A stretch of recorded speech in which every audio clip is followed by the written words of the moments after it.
Thank you for taking out time. Sir, I'll begin with the first question. Sir, a 2026 Indian American Attitude Survey reported that 1 in 2 Indian Americans experienced some form of discrimination in the US. Since the inauguration of the Trump administration last year, there has been a perceptible rise in online hatred against Indian Americans. What exactly, according to you, is driving this hatred? So let's talk a little bit about Indian American Attitude Survey. It is done by Carnegie Endowment for International Peace, along with an agency called YouGov. In this survey, they had interviewed 1,000 Indian Americans from various strata and all that sort of thing. So methodology is robust. And yes, there were a number of issues that were studied, not just this question. And I would agree with the findings that there is a perception amongst Indian American community, which is 5.2 million strong and is somewhat disjointed and disorganized along multiple fault lines. This perception that there is discrimination and also this perception of increase in online hatred. So I would not contest those, but there are reasons for that, and reasons are not single. The simplest reasons are that Indian American as a community are rising. They are the highest paid income group. The median income of Indian American community is around 150,000 compared to around 79,000 US dollars. And amongst all the ethnic groups, Indian Americans are the highest paid. So success breeds jealousy. That is definitely an economic issue, but there are other issues also that are operating and they have become more magnified. There has been a force multiplication since second term of Mr. Trump started. Part of it is that you need to see the history of America. It is a country of immigrants. The only native people are the Native Americans who were decimated by the white colonizers from Europe. I would not consider the Caucasian Americans or European Americans as the real Americans. The real Americans are the Native Americans. Unfortunately, there's a cognitive dissonance here that the mainstream white Americans believe that they are the true Americans, they own this country.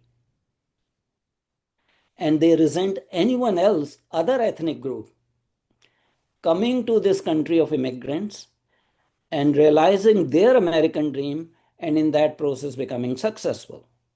So there's a complex ethnographic, cultural, anthropological explanation going on. There's a group dynamics, there's a racial animosity, there are religious reasons.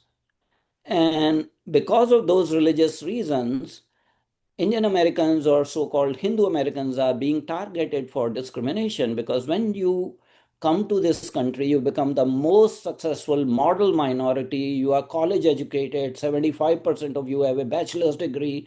You are in professions like, information technology, computer sciences, STEM, science, technology, mathematics, and engineering. And previous wave of expatriates professionals, I won't say immigrants, but expatriate professionals who came to United States or other Western countries were medical professionals. They were doctors, surgeons, college professors. It's a highly visible, highly respected group with a skill set that natives cannot match. That's why there was a space for that. So it's not just in United States, even in UK, when their national health services were formed. Who managed that? Who provided the professionals, the expatriate Indian doctors? And when they have risen through the ranks by sheer hard work, there are jealousies and they are being targeted. And when you are successful, you bring your way of life, Not everyone will convert to Christianity just because they are in West. So if you are an expatriate professional and you happen to be of Hindu faith, and you want to worship, and it's a democratic country, you want to build your temple or mandir or your place of worship, it is being noticed. And in United States, the saying is that we are a Judeo-Christian country. That's all, if I may use the word BS, it's all BS. The country is supposed to be secular. The Constitution is secular. There's right to First Amendment that gives everyone right to practice their religious belief system. The US Constitution does not mention that it's a quote unquote Judeo-Christian country. So when you see the working class neighborhoods, which are predominantly white neighborhoods, and they see these brown-skinned expatriate professionals coming and being successful, buying houses, having luxury cars, having their own places of worship, there is anger, there is anguish, there is jealousy, and there is hatred. Let's not deny there's no hatred, and that is not just in United States. If you look all over the Five Alliance countries, which are UK, Canada, England, New Zealand, and Australia, and even outside the Five Eyes geopolitical alliance, if you see it this in other Western countries, you will find the same thing. And not just in the Western countries, but also in the countries of the former Soviet Union. 3 years ago, there was a movie, Mrs. Chatterjee versus Norway. I hope you saw that.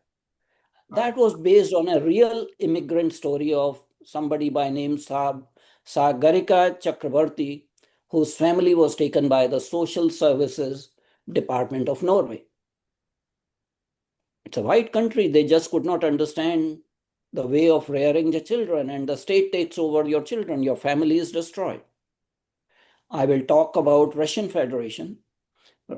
Yes, these are Orthodox Christians, but they are also of Slavic race, but Caucasians.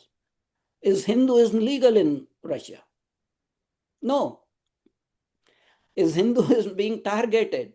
So you are seeing a cross-national anthropological phenomenon. In countries that are inhabited by white people, that there is a racism against people of brown color. There was always a racism against black color, but against also brown color. Sure. And in US context, because this minority is very visible, very successful, but politically naive, organizationally disjointed according to the fault lines of Indian subcontinent, which are multidimensional, linguistic, regional, religious. And sometimes the groups work against each other. If you say Indian American community, it's a monolithic? No, 5.2 million. I mean, technically you could say that this guy, Pannu, from Six for Justice, is an Indian American. But does he consider himself to be Indian American? He is, spreading rabid anti-India, anti-Hindu propaganda. So there is a segment of Sikh American community that is actually targeting other Indian Americans and Hindu Americans. And they collaborate with political groups, with institutions and agencies to target Indian Americans and harass them.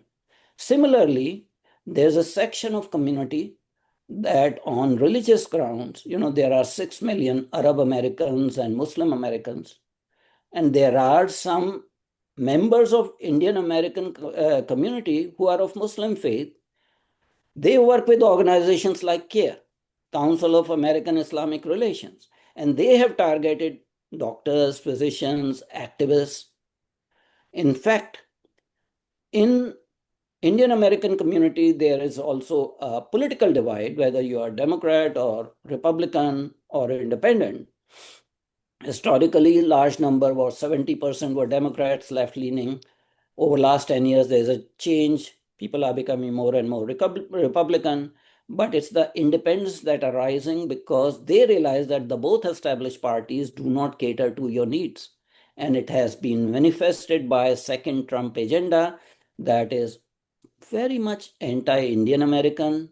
It is anti-India, that is a different issue, but it is also anti-Indian American because out of that 5.2 million population, not everyone is a citizen. So a number of people are on H-1B visa, and the whole saga about increasing the fees for H-1B visa, targeting Indian Americans, making allegations that are unsubstantiated, by YouTubers or influence peddlers or social media personalities against H-1B visa expatriate professionals, casting doubt about their skills. It's not an easy process to get an H-1B visa, but there was a Trump appointed US ambassador to Denmark. I think her name is Carla Shands or something like that. She put up a video that we have Christian values, so we, don't do anything wrong. And these immigrants from foreign countries on H-1B visa, they bring different culture of corruption from their native country or whatever. And this was basically an Indian tirade by this particular person. So the point I'm trying to make is that there are economic jealousies, there is racial hatred. United States is a country that is known for racial hatred. It was built on slaughter and genocide of Native Americans. The country was built by slave laborers of African slaves who were brought against their will. There was total violation of human rights. And historically, you have seen there are laws passed by a United States Congress that restricted migration of people from Asian countries like Japan, like China and India. There was a 1924 Asian Exclusion Act. Prior to that, there were other laws that provided quotas for immigration from Asian countries. Always the trend has been to promote white migration, limit migration of colored people and Asian people. And this is exactly what you are seeing in contemporary politics of MAGA or ultra-right Christian conservatives, that they want to end the birthright citizenship, which has been there for more than 100 years. They are also targeting H-1B visa holders. So this is nothing new in this country. You have had Ku Klux Klan that spread racial hatred. Now it is a little bit more sophisticated, but that veneer of sophistication has fallen down since Trump administration came. It Sure. started in first administration, and it has become totally obvious in the second administration. Sure. Sir, you said that the second Trump administration is particularly anti-Indian American and anti-India as well. Yes. Why do you say that, sir? So, if the president of the country calls a hellhole country India, also describes Indian economy as dead economy, also imposes tariffs on drop of a hat, I think you have to connect the dots. And this is coming from the president, that there are issues about trade that is being weaponized or tariffs are being weaponized. So there is definitely an anti-India sort of trend that you are seeing in successive decisions taken by the administration, whether it is about India's purchase of oil from Russian Federation. It causes a lot of heartburn that India was buying discounted oil from Russian Federation rather than joining in unilateral financial sanctions from the United States. And that was even in the Biden administration, so it is across the party line, the same trend geopolitically. Now, when it comes to Indian Americans, a lot of people will contest with me, question my assertion that the current Trump administration is taking very much anti-Indian American stances. They will say that, of course, Mr. Trump appointed people like Kashyap Patel as the director of FBI. But these are token appointments, and Kashyap Patel is basically an extreme MAGA Trump loyalist. So there, that's his individual this thing. But if you see the broader trend, the attempt is to limit and restrict Indian American expatriate professionals. So in first Trump administration, the H-1B visa fee was increased from I think $800 to $4,000. And in this administration, the fee was increased to $100,000. This does affect Indian American community. Also, impression is gathered by extreme MAGA adherents or followers to paint H-1B visa expatriate professionals in a bad light. And there is no centralized attempt by Republican Party or the administration to stop that hostility and trend. So I have no qualms in saying that the policies, the real policies of the current administration are targeting Indian American expatriate professionals. Sure. So, recently during his visit to Delhi, Secretary of State Marco Rubio was asked this question about, about immigration, India's concerns about, H-1B visa. He said that, this is a generalized trend and the US Trump administration is trying to recalibrate, the entire immigration system, the entire trade system, and these things are not particularly directed at India as such. At the same time, when we hear President Trump talking, like even yesterday he referred to Prime Minister Modi as a good friend. In Trump 1.0, we saw both the leaders quite weirdly holding hands and taking a walk around the stadium. So I mean, how does that sit in with what you are saying that the Trump administration, Trump 2.0 in particular, is anti-Indian American? So I think sometimes we conflate the issues, so we need to be separate anti-India versus anti-Indian American. At a geopolitical level, Trump 1.0 was totally different from Trump 2.0. The relationship between the two countries was good. There were some irritants, even in Trump 1.0, if I may point it out. Mr. Trump had brought the issue of, 200% tax or duty imposed on Harley Davidsons. Even in Trump 1.0, Mr. Trump had talked about India being a currency manipulator. Even at that time, they had tried to restrict the H-1B visa slots by increasing the fee. So there were steps at that point in time. And even in Trump 1.0, there was talks about a limited sign of a bilateral free trade agreement, but a limited one, and the two countries could not negotiate. That's a geopolitical issue and geo-economic issue, not to be confused with Indian American communities issues. Trump 2.0 has taken very stringent America First policy and tried to work every trade arrangement, every foreign policy arrangement in favor of United States, which is the right of the administration. Okay?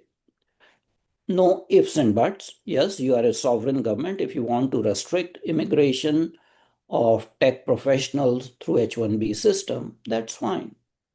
No questions asked. That's a sovereign government decision.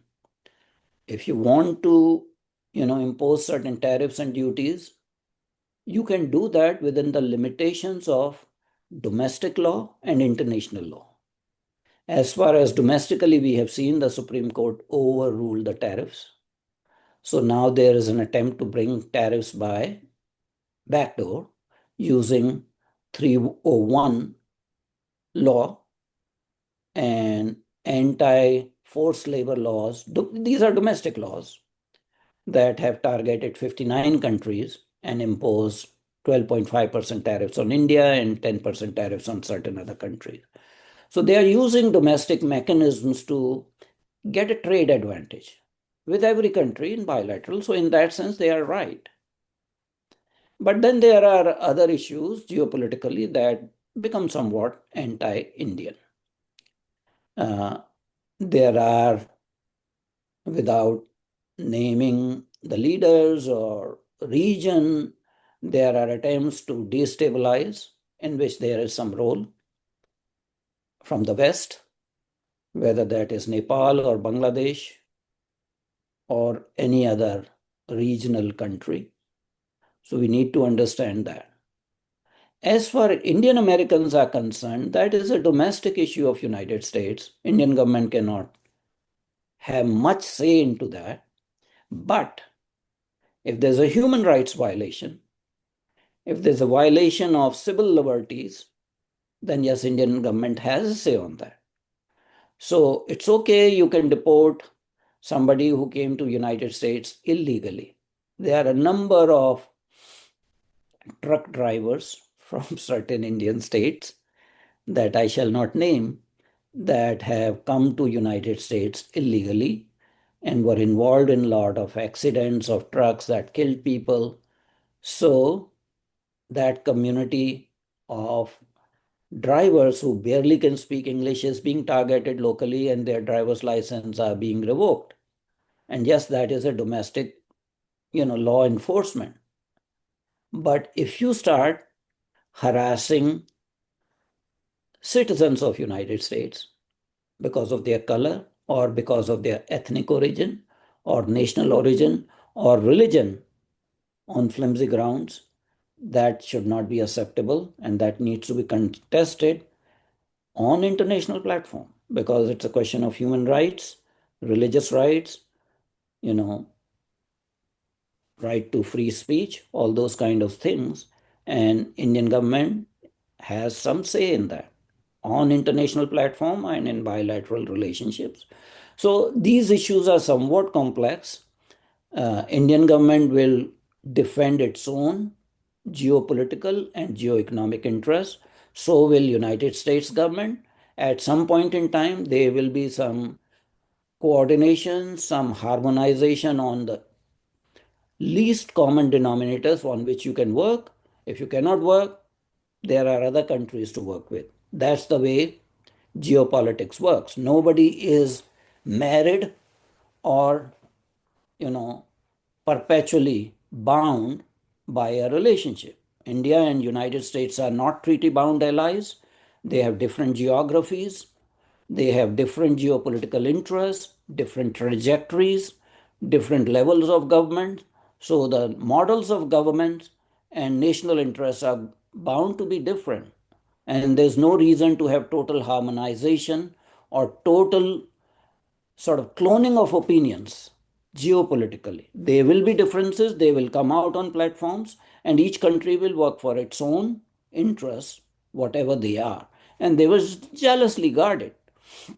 In recent sort of visit of Secretary of State Marco Rubio, there were certain optics that were not very well taken, especially visiting in Kolkata, starting the visit in Kolkata with visit to missionaries of charities.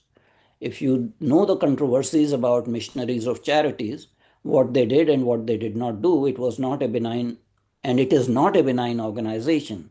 There's a book written by a deceased journalist by name Christopher Hitchens, and I wish everyone in India reads that book that tells about the actual story of a missionary who used the facade of humanitarian work and public service to proselytize poor dying Indians and putting them in hospice situations without any treatment and converting them before their death in the name of Jesus. I think that is deplorable. And for a government official to give support to that, I think that was not a very wise thing.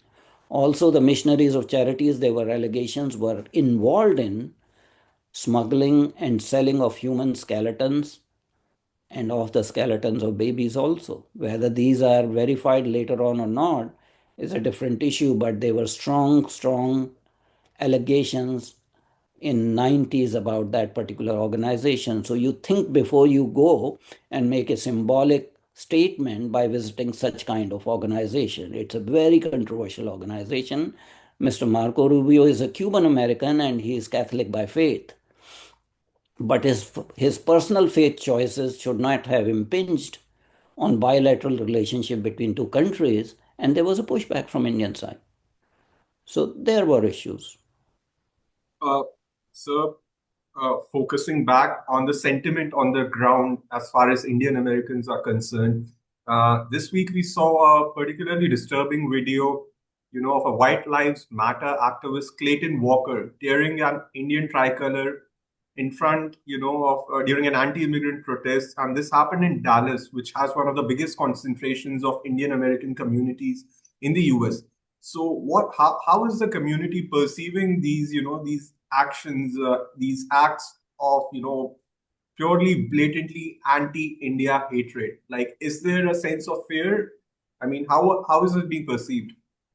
I First thing is that I think it happened in a place called Frisco, Texas. Yeah.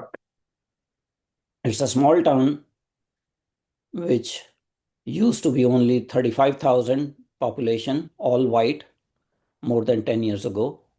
Now the population is 250,000. So there, because of all the tech industry and all that sort of thing, and 19% of the population is of Indian origin. Again, these are tech workers, H-1B visa expatriate professionals, and they are successful economically. So, Lives Matter is basically a racist transnational organization. White Lives Matter is, you know, active in United States, in Europe, a lot of white countries. It started in 2015 as a countermeasure to Black Lives Matter. So the only raison d'etre, only one point agenda of White Lives Matter is a race issue, race baiting, and in extreme right wing white national white supremacist groups in United States, there's a lot of anger towards, a lot of hatred towards Indian Americans. And now this has come in open. So yes, community, Indian American community has become aware of this situation and attitudes are shifting.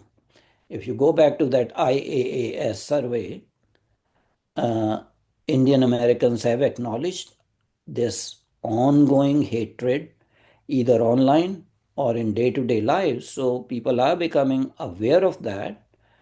Uh, and each individual probably will take their own action that is appropriate to them in their context or situation. As I said, it's not a monolithic group because there are people who are citizens, there are people who are on H-1B visa, there are people who are on student visa, there are people who are in between, there are people who are uh, on a different immigration status. Some of them are illegals.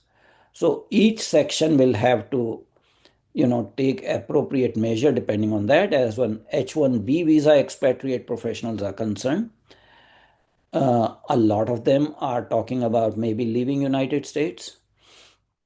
And that is not just related to this either online harassment or in-person discrimination at job place. There are a lot of conditionalities associated with H-1 visa program these people, in a way, become indentured labor. They cannot change job freely. And they have a fear, every workplace where they are working, that if something happens, they will be deported or their employers will end their employment and they will be forced to go back. So it is not, very straightforward this thing. And that puts that particular individual in a very vulnerable situation. The fact that the wait for H-1B visa to be converted into green card, which is called status of adjustment, that is the wait is like almost 50 years for people who are Indian passport holders. So that again is a very frustrating long wait.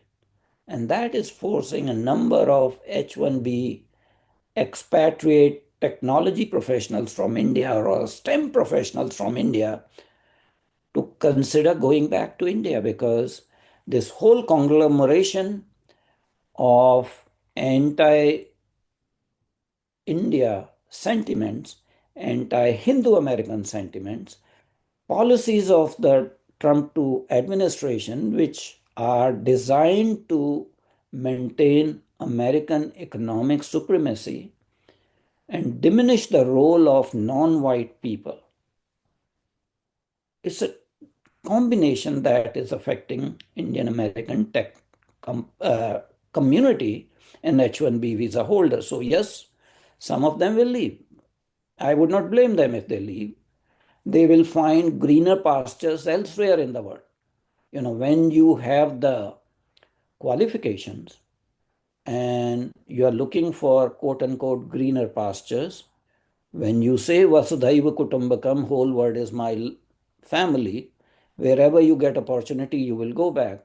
Go there. If you don't want to come back to India, we need to realize our forefathers basically said, Swadeshe pujyate raja vidwansa sarvatra pujyate. In your own country, only a king is worshipped, but a learned man, a wise man, a man of wisdom is worshipped everywhere.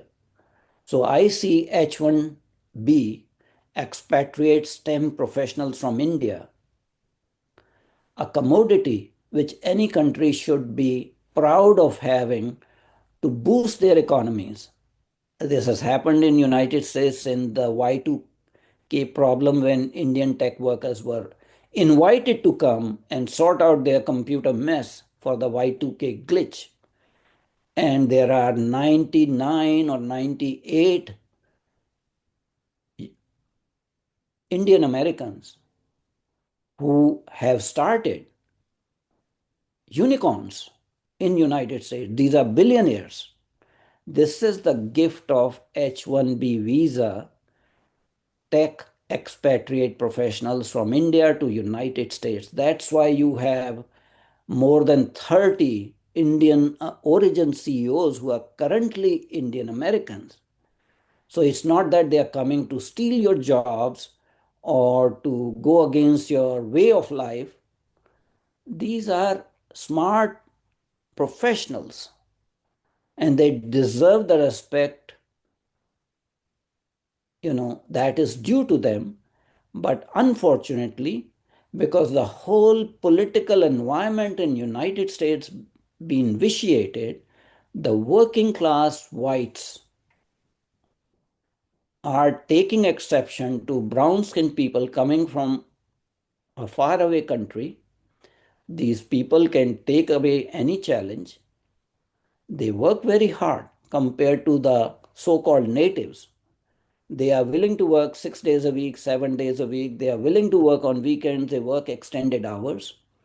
By the sweat of their work, intellectual work, they rise to positions.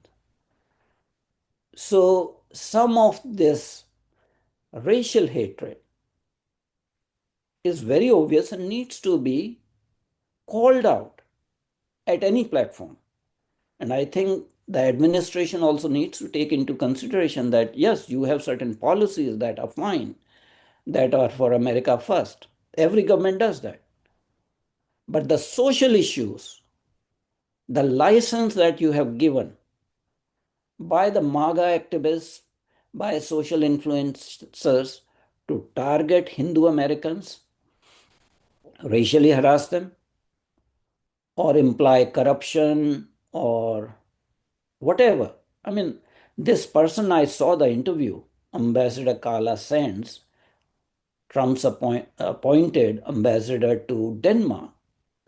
If you are ambassador of United States to a country, you must have some gravitas. And all she is talking is BS. So there are challenges, and those challenges need to be tackled at multiple levels, at individual level, whoever is the tech professional, at community level, and I already told you that Indian Americans face a disadvantage. The fault lines in India get magnified here, and some of them work in cahoot with other organizations to bring down a section of Indian American community. Why in two states like California and New York, there are very, very serious attempts to bring anti-caste laws? Why? Because there's a coalition of leftists, communists, academics, and professionals, and certain sections of Indian American community that are targeting another section of the community, which happens to be Hindu American, in the name of human rights and bringing out controversies that have no locus standi, no legs to stand in United States society. Sure. False cases were slapped against business executives that they are doing caste discrimination and all that sort of thing. So it is a industry.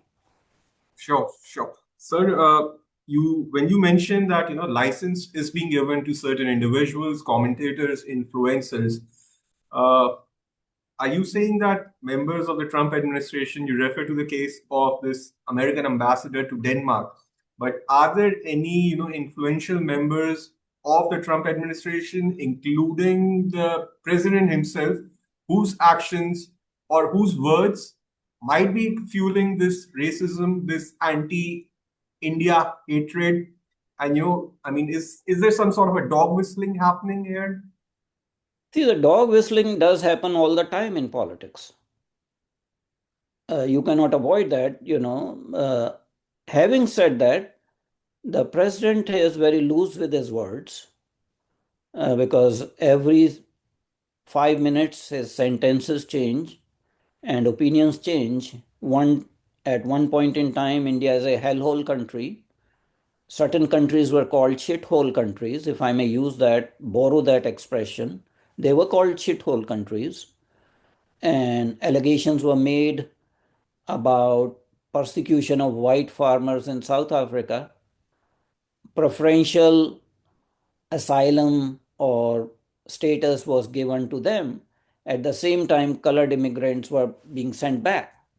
So again, there's this whole social engineering process in which you are trying to preserve United States as a white-only country. All the policies are designed, you can connect the dots. And the problem comes that Indian Americans, although they are not white, they speak fluent English, they are savvy, they have the skills, they can work very hard, and that's why they are the highest taxpayer category in United States. Okay, if you want to restrict further entry of expatriate professionals, you take steps. But don't indulge in rhetoric that would have social consequences in the society. Unfortunately, the bar has been lowered. The bar has definitely been lowered. And in the large country, you cannot then, control the lone wolf lunatics like Crystal Walker that you mentioned. My concern is that this lowering the bar will lead to more such incidents. And unfortunately, they may be victims at individual levels who will be targeted for the color of their skin on a subway or on a street, and there will be consequences for these people. Or in workplace, there will be unjustified retrenchments or, again, you know, racist decisions that may lead to loss of employment. You happen to be a democracy, you have a common law. Common law has to be common for everyone. It cannot be used against one category of individuals because they happen to be Hindu or they happen to be brown skin. But Sure. there is grudging acceptance that the mainstream American society is becoming more attitudinally racist. And the most successful minority group, which is Indian Americans, are being targeted. Previously, in Trump first and Trump election campaign, the focus was like, illegal immigrants.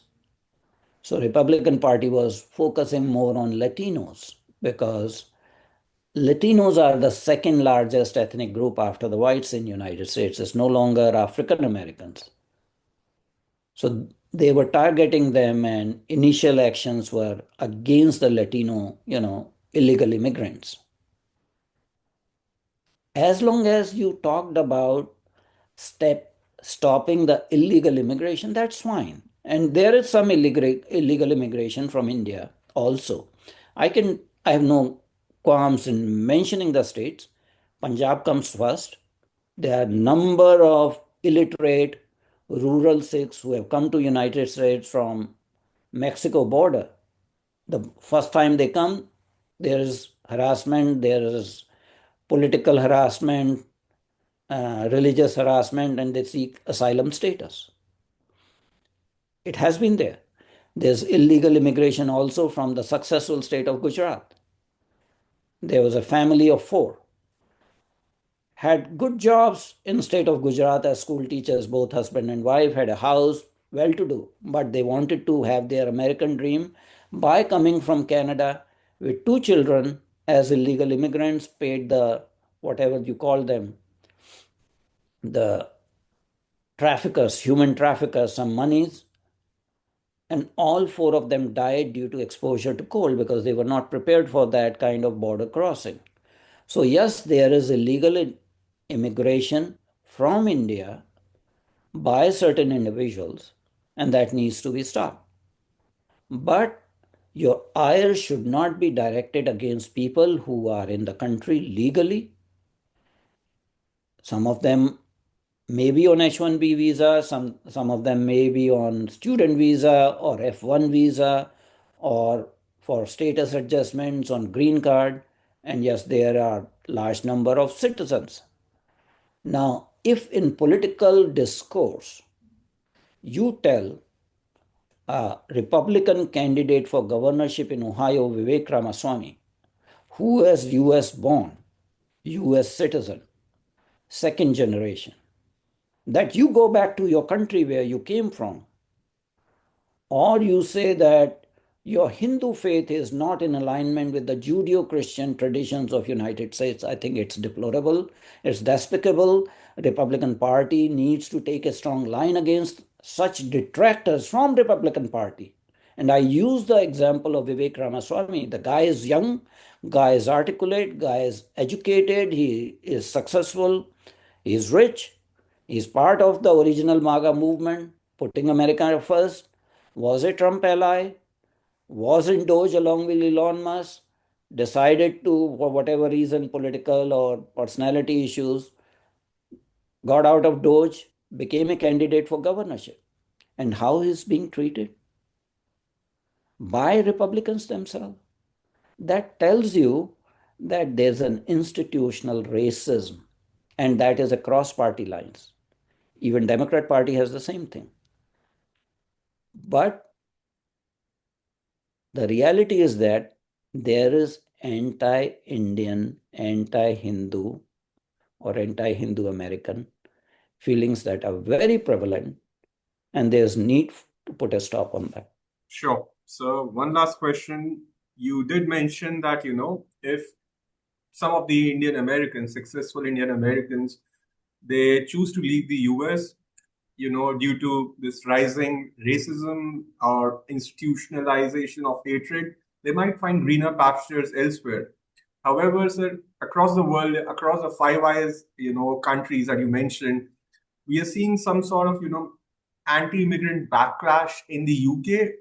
Recently, there was a murder of a young man, Henry Novak, by a Sikh man, and it led to calls, anti-immigrant calls by some politicians, including the likes of Nigel Farage.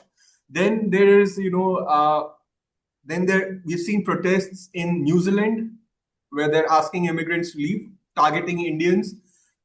Such movements have surfaced in Australia as well. So, and White Lives Matter, which was born in Trump 1.0, it seems to be internationalizing more and more now. Uh, how do you see this trend? And how dangerous is this White Lives Matter for Indians living in, the Five Eyes countries or the Anglo-Saxon countries? Like, why exactly, and why exactly are Indians being targeted in all these countries, right? Not just the US. Yeah, please. I think, again, it's not a sort of unidetermined phenomenon, it's a multi-determined or over-determined phenomenon. First thing is that, if you look at to US reality, a lot of mainstream Americans are also leaving United States under Trump 2.0. It's not just successful Indian American this thing. There is a exodus of uh, American citizens from United States elsewhere, and that number of people who have renounced U.S. citizenship has increased. I think it's now into 25 or 35,000. People are going to Europe, people are going to New Zealand, people are going to Australia because of ideological differences from the current administration. That is very well documented. So it's not just Indian Americans who are leaving, they're ideologically grounded people who are mainstream Americans, US citizens who have left the United States. So more you know stronger forces are operating the exodus from United States. Indian Americans have their challenges. They can go to Five Eyes countries, but not necessarily to Five Eyes countries. I will tell you, uh, Japan is willing to hire professionals, tech professionals. In fact, they had openings for 50,000 jobs. Indian Americans or Indian professionals are being welcomed in Israel also, other European countries. But you are having this worldwide trend of lives matter because Republican Party is leading a worldwide rightist movement. This you see in form of presidential endorsements of, in Argentina, in presidential contest, Milley was heavily supported by President Trump. In Hungary, President Trump supported Viktor Orban, who was like 4 times prime minister, something like that, lost the elections despite that endorsement. So the Republican MAGA movement, which is essentially a white nationalist, white supremacist movement, is having linkages with other countries and supporting ultra right white nationalist groups. That's a reality. And that's a challenge not to just one country, that's a challenge to international community, international institutions, and it needs to be addressed. Unfortunately, Indian Americans or Indian professionals, expatriate professionals, become victim to that. And again, if you look at the Five Eyes countries, the dynamics are almost similar. The fragmentation of Indian community in the subcontinent and the fault lines are the same. Fault lines are the same. I saw you talked about New Zealand.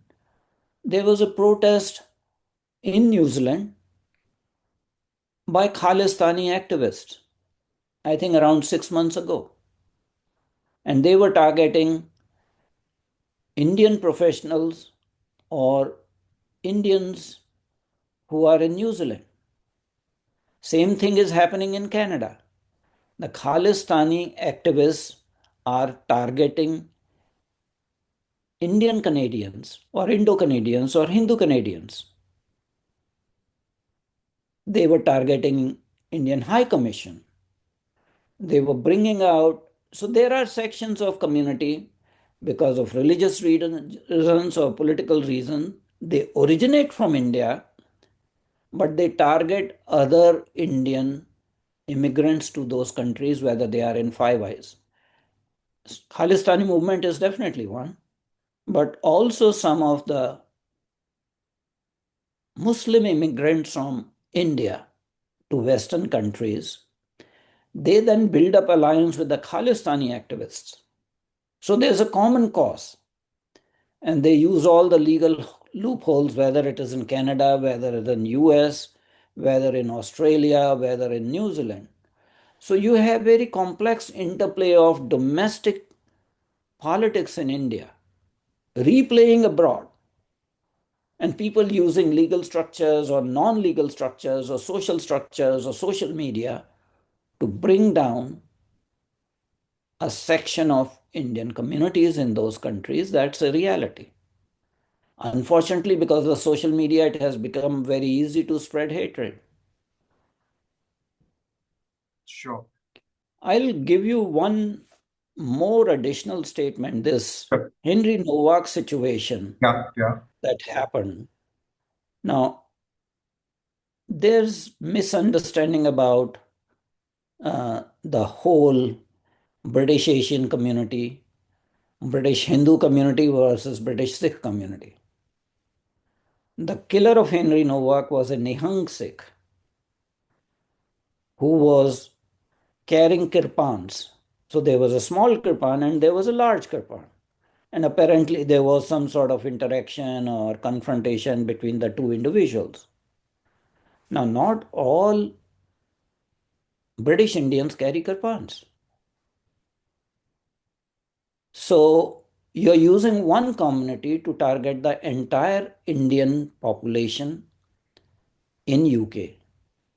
That shows bankruptcy of ideas and bankruptcy of intellectual understanding of various Indic religions and various Indic identities.